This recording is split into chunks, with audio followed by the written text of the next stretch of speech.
We haven't had it. Well, he hasn't actually said it, but he's not, we know he's not here. Yep. We put him as an apology, Yeah, but he is. No, Not if he no, he hasn't said it, so, no. Any declarations of interest? No. Public forum petitions and deputations? Confirmation of minutes. Someone able to confirm that? I can do that. Moved by Lloyd, second by Linda. All in favour say aye. Aye. Against, carried. Alright, moving on to 6, notification of extraordinary and urgent business, none that I know. Any questions? No. Chairman, councillors report? None. No. We'll just move into number 9, general manager operations report, item 1. Who's leading that? Is that you, Paddy, or? What's you, Paddy? Yep, 1. You, Paddy? Item 1. Right. Item 1, schedule annual catchment liaison. It's basically our meeting dates that are just confirming for next year. Okay. Let's get this sorted here. Okay. You're So, very much the same as last year. Yeah, I've got a question, hang on, no, sorry. Carry. Paddy? Well, Paddy, you carry on and then. So, the timetable is basically the same as last year. And, yeah. Any questions, Linda? Sorry, just a logistical thing, really wondering if the committee chairs have seen this yet? We've been notified that we've gone out. We've just got to go through that first. No, it's all right, because I know they've often expressed a desire to be early informed. Yeah, I think that's So probably if something that's we in the might. process, then that's great. I could agree with that. Eric? So we were concerned about Friday the 19th at Waituna, that morning tea and the meeting start at the same time. Save time. So cup of tea in hand. So it's instant noodles. We will adjust that. Thank you. That's all good. But please don't take out the morning tea. Yeah. So if there's no. I'll move. Oh, hang on, sorry. Lloyd? Paddy, that's the schedule. When do you think we'll see the agenda for those meetings? Usually we wait for the finance reports to come out and the budgets, and then get to put together all The reason I say that is if we look at what's happened over the last 2 days, we've had, and this is a little bit, sorry Mr. Chairman, it's a little bit outside of this, but it's incorporated in these meeting times. We go through a procedural budget and report back. There seems to be a growing concern about water quality through MPSs and NESs. And I'm specifically thinking of the Makarewa. That river is actually very sedimented, and there's another one, the Winton Stream, which I think is virtually dead. It's got no life in it at all. Somehow, in some way, we need to start to bring some of these things through. Now, whether it goes in river liaison or into the catchment groups, we start to need to think a little bit wider, because the communities may say, well, you've known about this for a while, what have you done? And I think maybe on the agenda setting, Mr. Chairman, we may need to start to think about some of these things being proactive, not just dealing with the formalities of those meetings. we'll be getting some of the team that are dealing with that, the NES and the MPS. We have done sort of guess things in the past, and as this is a very hot topic at the moment, we will make sure we get to go through to all the meetings. Just for you, Chair, we've also recently as council changed the terms of reference of these committees precisely for this purpose. So it gives us an opportunity to start to broaden out the conversation we have at the committee meetings. We will likely structure the agenda in two parts. We want to retain that fundamental element of the financials, the works planning, and those elements where the committees are advising council. That process was really keenly felt by committee members. They wanted to continue that involvement and process. And then we can also have a part of the agenda where the wider questions, which seem to range from everything from ducks in the water to how we deal with fish and game to how we deal with LINs, quite rightly as a point by which a community contacts the council, and we can structure that. Now, one of the shifts we've made in the way we operate is that we're joining the two departments within the operations division together. So Paddy's working more closely with Fiona and Sam from the laws area, which is much more of that community engagement, relationship side of things. And the wire is a good example of how we started to pull that together. The terms of reference is another example. So it's become pretty clear as we've gone through the last few years that there's two elements of need in dealing with these committees, and it's this wider question that's becoming increasingly important, but also they really want to hold on to the good work they do and not lose that. So we're conscious of that, and I think the agenda will sort of reflect that different approach. So if I may, Mr. Chairman, if you carry on that conversation, which is the right conversation, our attendee lists and invitations to those meetings are becoming more important now than what they were. Just through your chair, we've also encouraged the chairmen to invite members from the catchment groups to them, so we'll continue that. And to be fair, Macraware has been quite a bit of an exemplar there. They've really actively done that, and others are less as, recognising the distribution of catchment groups that isn't uniform either. So that's just the nature of it. Yeah. So, Chair, that Macquarie was a good example because there's two established catchment Yeah. groups feeding into it, and there's one that's just newly establishing. So there's quite a bit of representation there. So maybe an invitation to, two leaders from each group could be a good idea. Through your chair, we go through the liaison chairs and we ask them to invite. That we don't want to sort of come over the top of that in a sense, because we've still got that relationship with them as advisory. But as I said, that's gaining traction as a contribution to their wider. Just to comment on that, actually, there might be a way that we can support the Catchment Liaison Committee chairs to make contact with those other groups, because they, for whatever reason, may not have access to the right contact people or something. So perhaps there's a part for us to play in making sure that they are able to contact the right people. That's what I was, I don't know whether, but I was saying that's what we need as a council and liaison. We need to challenge ourselves to see if we can get more and more people to comms, do the right to comms, to get it out there. And it's not just one notice 3 days before the meeting, put in the paper. We need to be saying a month before, get people, even do multiple, get there and out to the catchment groups. Not just the liaison chairs doing it, but actually we need to really think seriously about how we do that. No, and then we take that on board, and through your chair, this is again by bringing the laws connection, which actually works closely with all the catchment groups, working more with our catchment team to sort of be a joint,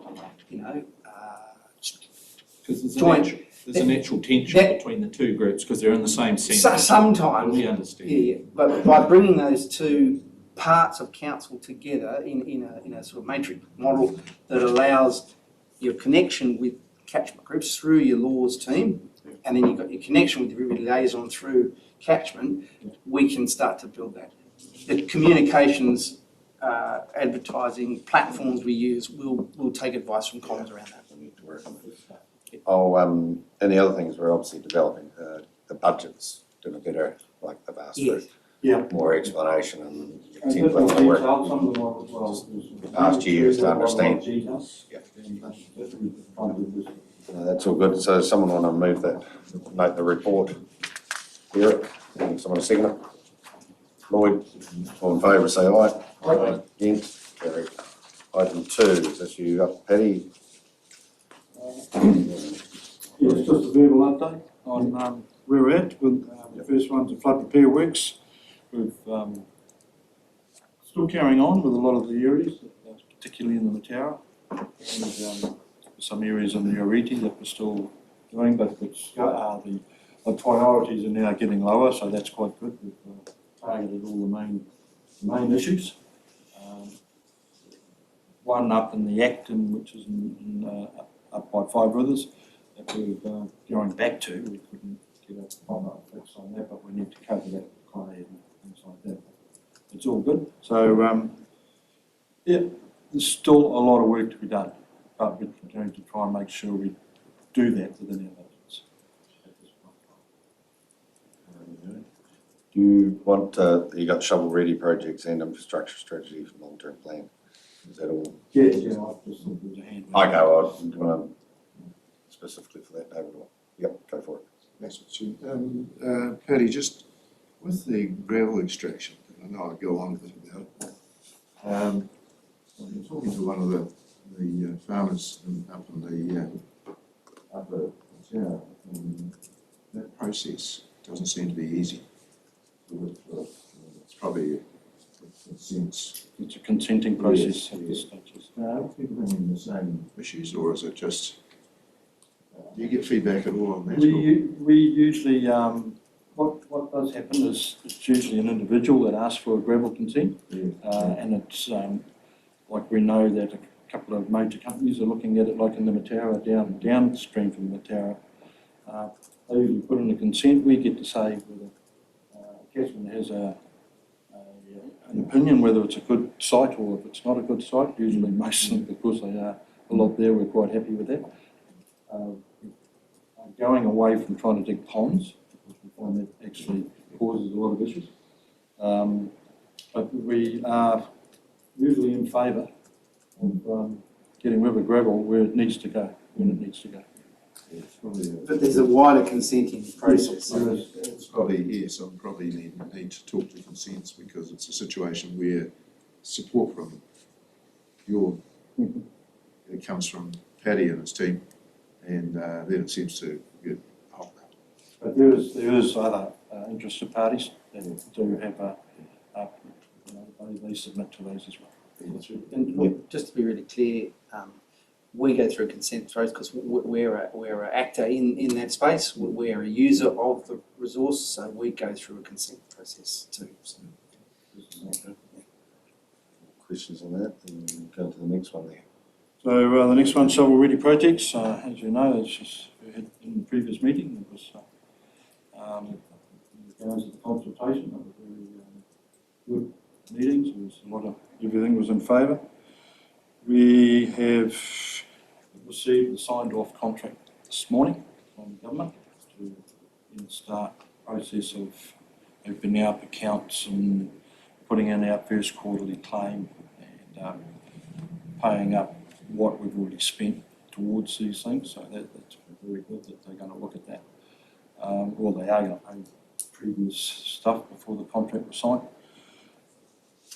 And we're in the process of, I'm just waiting on a signature for a project manager to assist with managing the project, all the projects at the moment.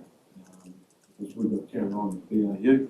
Of course, Catchment will still have a huge input into it, but it's just another position that we've advertised, and the shovel-ready money will fund that. No questions there? That's all self-explanatory. And the third. So infrastructure strategy, for the long-term plan, we've been working through that. We've, as you know, we've got an asset management engineer with us now, and we're planning all the way through what we're looking at, and we try to get raise the level a bit, what our assets or the condition our assets are in, and working through our budgets and doing that within budgets. But there is a workshop next week, and we will be doing a presentation on where we see or where we feel that we should be going. Just on there, just something come to mind. When we had the floods and people thought they were ES flood banks, we were dealing with infrastructure and assets. Have we at any stage started to clarify those situations? Like talk to the landowner and say, well, that's actually your flood bank, They are on our website. We do have plans of where all our banks are. Yeah. Maybe it's not publicised well enough, but there's certainly a lot of private banks out there that have been built over many years. And this does become difficult because everybody thinks they're out and we should be going and fix them. But they've usually been, like back in the 30s or even earlier, they've been constructed prior to that. Lloyd? Yeah, so if the flood bank is on ES land, so how do you decide who owns the flood bank? Is it the owner of the land on which the flood bank is? There's very little land at all when it comes to where the stop banks are placed. It's under the Rivers and Soil Conservation Act that we have the powers to look after the banks that we class as our asset. Very rarely have any stop banks at all on our. Just really, it's like an easement concept. It's like an easement. So we own the asset, even though we might not own the land underneath it. Yeah. We own the formation, we're responsible for the formation, and like our bylaw that we put through a few months ago, we've got control over that. I mean, there are some cases where we own the land as well, but it's not the majority. Yeah, not as much as what you'd think. No, yeah, that's right. Okay, if there's any other questions? No? So someone on result to note that update on the catchment operations. Lyndall and David. All in favour say aye. Aye. Against, carried. Right, this is you again, Paddy, contracts and progress and roads. This is just our usual contracts and progress on work update. Gives you all the works that we've done over the quarter, the first quarter of this financial year, July to September. And you can see that there's been quite a bit done by the boys. It's all their works that they've done for that quarter.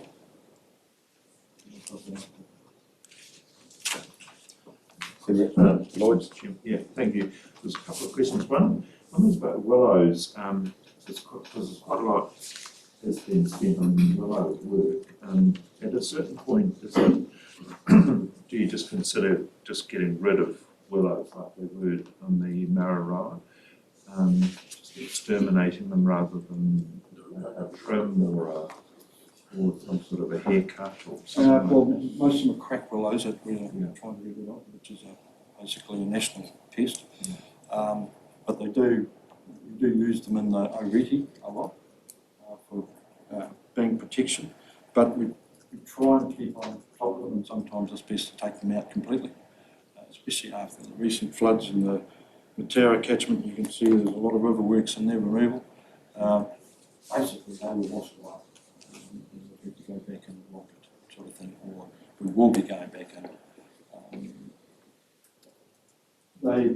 This flood in there, they got a real hiding, and also they can cause, if they're not controlled, they can cause more issues with diverting. If they've you've had a piece blow out, then it goes around it and heads towards our stop banks. Keep the floodway open as much as we can. Just through Chair, we'll always do that on a risk-based, targeted way.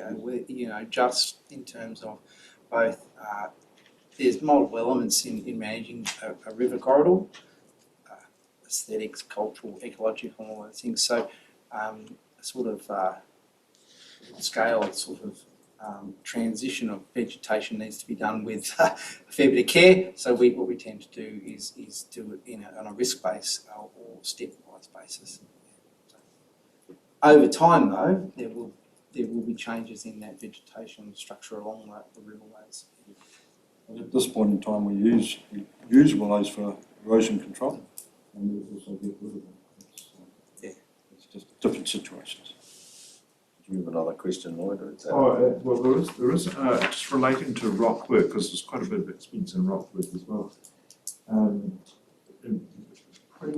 Pre-human, those rivers would have zigzagged all over the Southern Plain, and that's sort of spilled up the plain. They're now channelized or controlled by stop banks or that rock work. Is there a build-up in those riverbeds of sediment because we've seen it on the west coast with the floods where you've had a river that's been constrained by stop banks, and eventually the riverbed builds up and it just bursts out somewhere. So is there an issue with build-up of sediment? Well, it's gravel, and we've spoken about Yeah. that before, and we try to get rid of as much as we possibly can. You do find that the river will meander and try and find its own grade, even though the humans try to play with it and direct it. The big causes why we use rock work is to protect our asset, which is the stop banks. That's what the major reason we use that. And it's actually quite interesting because through Chair, the stock banks are within a plane usually, so actually the river will sit in a part within that stock bank plane. So there is room within that space for rivers, particularly at the lower ends.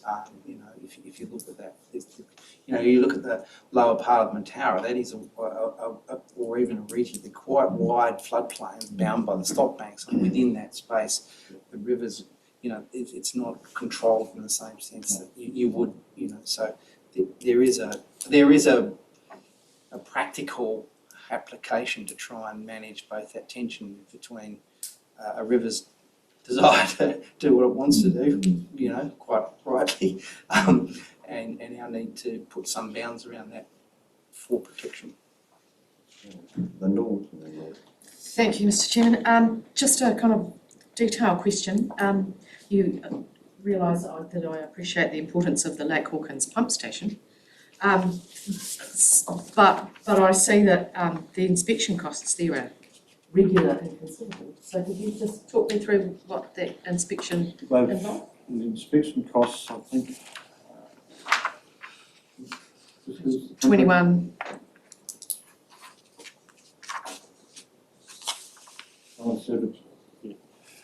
Yeah. Now, he is, we've contracted him to come down and he does 2 to 3 hours a day, because those pumps have to go all the time, because there's no other drainage outlet for the airport. So his job is to make sure that those pumps are running oil, the whole 9 yards, and also the screens are cleaned at all times, because the weed or whatever's travelling down those channels blocks up the screens at the front, and the pumps go and starts off and starts off. So he does that every day. Because they're constantly going every day. So the new pump station will that be able to manage that stuff better or not? It will manage it better because they're better designed screens. We're designing them make it easier for him to do his job, but there's still going to be weed there and it's still going to come through. No, that's fine, thank you. Lloyd? Yeah, I was just following up to Lord Esler, the place you would see the sediment is where the water flow slows down, so that's why we have the build up on the estuary, because it's really the first place that we see the water slowing down to a point that will actually drop the sediment out.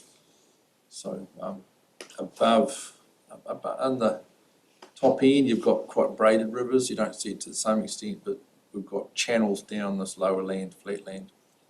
So we were just talking before the meeting, some of the rivers are quite sedimented because they've been played with over the years and straightened, and it's changed the engineering capability of the river. So we've got to go back and look at some of those. And we also have those oxbows that give us some opportunities or some headaches depending on where you are and how you view them. So those are things that are topical from time to time. Very good. Right, if no more further questions, would someone like to move and note that update? Lloyd, seconder? Here, all in favour say aye. Aye. Against? Carried. Item 4. So, go for it. Good afternoon. We're up to the September quarterly reports. As you can see, there's quite a few of them. I don't know of any major issues in any of them, but I can't tell you too much about them individually. But if you want to go through them individually, we can. Or you can ask me some questions if you so desire. Okay, Lloyd. On page 31, there's under health and safety, leaseholder does not have a plan, no new hazards. but on the others, they do have plans. I thought we all had to have health and safety plans on all this leased land. It was part of the lease conditions. Well, it might be part of the new lease, but it's certainly not part of the old lease. But I will say that the major players in our farming organisations have farm plans. This is 102 hectares, so I would have thought that. Yeah, Murray Swain he's a sort of, yes. A careful operator, We'll- what you going to We'll say? work with Murray Yes, on yeah, I was that. going to say, yes, I can At the end certainly, of the day, if it's That's- written, I need to be pushing that anyway. yeah, I have been trying to get these people to move to these things, but it's not always that easy. But it isn't part of our old lease conditions. It's an interesting question that, because under the new Health and Safety Act, they themselves have a responsibility. So, yes, so the liability question is we request and ask for those documents to be made available. But as a leaseholder, they are also required under the Health and Safety Act to, just as you would be at your property or your business or any, so they are effectively a PCBU as well. So but we can work with we are working with Mr. Swain on that, and it's good to note that. But, I'm just looking for consistency across the land, that those things, which So- are legally entitled, are actually done. yes, So that's so what you're. yeah, that is, but as with all of these things, we have some recalcitrant people, and we have to work with those. Yes, that's right, we work with those. The other thing is. This document, though, it's important, does inform you of the real situation, so it's serving its purpose around. It obviously hasn't got a farm environmental management plan too, so. No, we're working on that though. Okay. I told him that, well, he knows that he's even got one. He approached me. I said, you need to get one. And you can either talk to Environment South or talk to a contractor. Lloyd, did you have a question? Yeah, I do. I have a question about weed spraying. Gorse in particular, is gorse always bad? Because on the Maui reserve that I'm tied up with, we've got gorse around the edge, and I want it there because it's a windbreak.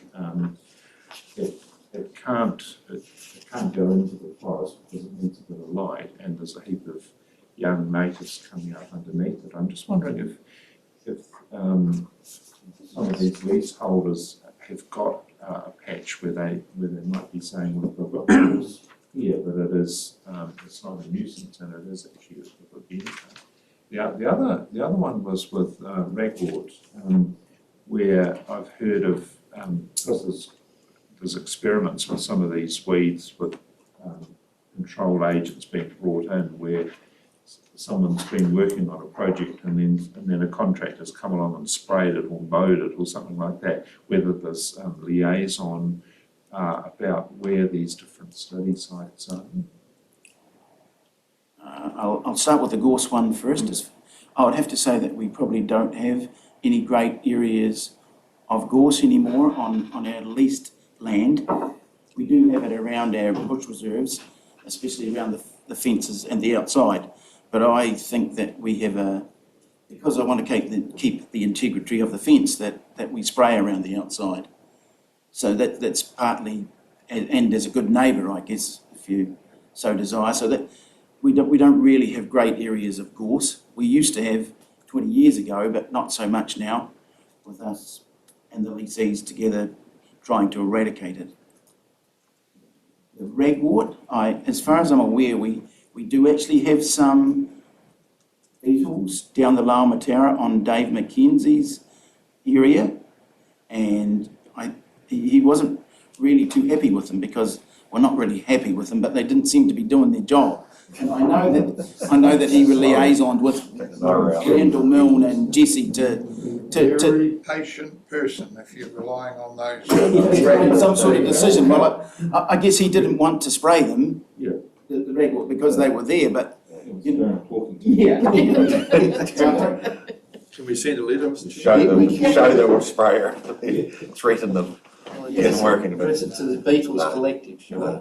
That's all I good. gave up on Lyndall, did you? No, David. Oh, you probably actually asked the question, Mr. Chairman, it was just to do with the farm environmental plans. Okay. I know that some of them haven't managed to get around to it yet. It's a work in progress. Yeah. No, thank you for that. Any more questions on the lease?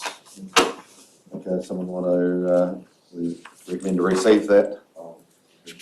Moved by David, seconded by Lyndall. All in favour, say aye. Aye. Carried. Right. Moving on to next. Just the minutes of the property working Minutes party. of property working Just party. note those through you. Note that. I'll move that be noted. Seconded by Peter. Has anybody got any questions or anything just in regards to those? Should one of the committee people move that forward? I know Eric's not on that, that's all. Oh, well, Yeah. I'm a member of this committee though. Yeah, I can What do you want? move that. I can move that to Eric's place. Okay, Lloyd and Peter.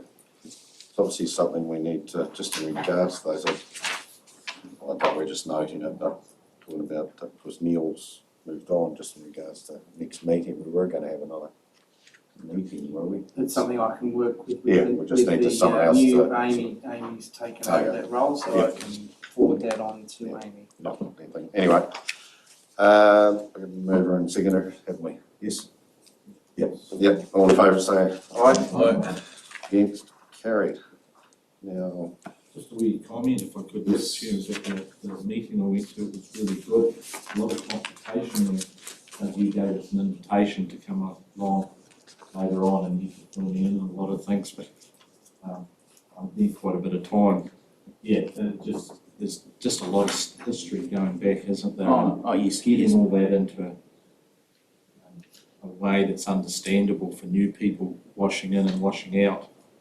I was really just looking for you to have a look at our land and, you know, the photos and see where it is and sort of those sorts of things. I do remember that, I'm going to take you up on that. Yeah.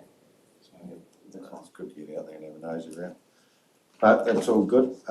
Moving on to item 10, obviously Phil is not here to give us a rundown unless someone else wants to speak on behalf of Doc. Yeah, no, I was just going to ask whether there was a doc report. There was one thing from the previous minutes, it was about the Howden Hut, which I see in the paper they've decided not to rebuild because it was still the question from this last report. It's not going to be rebuilt. Chairman, I could probably fill in a few things on the Conservation Board for Southland, but if you want general chit chat, one of the biggest things is around the National Park Plan, the review. It's been just sitting there for 3 years. So there's quite a lot of frustration around that hasn't moved forward, but there's big things at play there. So hopefully that's, and around that plan anyway, the changing face of tourism and the pressures on that national park. That's one of the biggest focuses there, and the work of the Milford Opportunities Group. There's some that are really pushing for that work to continue. Some that have sort of forgotten about it, said it's not a problem anymore, but as we found in 2007, just after the global financial crisis, it started up with a vengeance again, and we missed the opportunity to modernise things in there, or I suppose create more infrastructure for capacity. So that's one of the biggest issues. So the Milford Opportunities Group is still full steam ahead. So that's really pleasing to see. So, I know. Thanks for that. Questions or anything? Good. Right, and we don't have any extraordinary urgent business, no public excluded business. We'll call the close of the meeting. Chairman, Chair. Hey, hooray. Thank you all. What's the shot? Yeah, good.